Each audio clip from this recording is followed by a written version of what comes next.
আসসালামু আলাইকুম বন্ধুরা বন্ধুরা একটা জিনিস দেখুন, এই যে এখানে দিয়ে কিন্তু পানি যাচ্ছে, আপনারা দেখতে পাচ্ছেন। হ্যাঁ, দেখুন।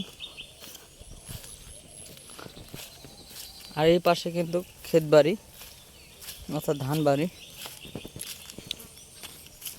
আপনারা দেখতে পাচ্ছেন। পেলা গাছ প্লিজটা তুলে মার।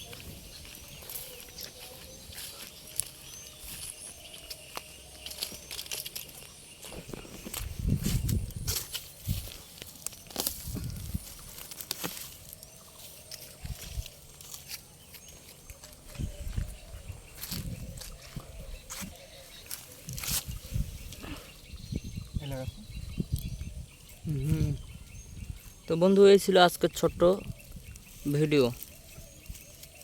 ভিডিওটি ভালো লাগলে অবশ্যই লাইক, শেয়ার, সাবস্ক্রাইব করবেন। সবাই ভালো থাকবেন। দেখা হচ্ছে পরবর্তী নতুন কোনো এক ভিডিওতে। ধন্যবাদ।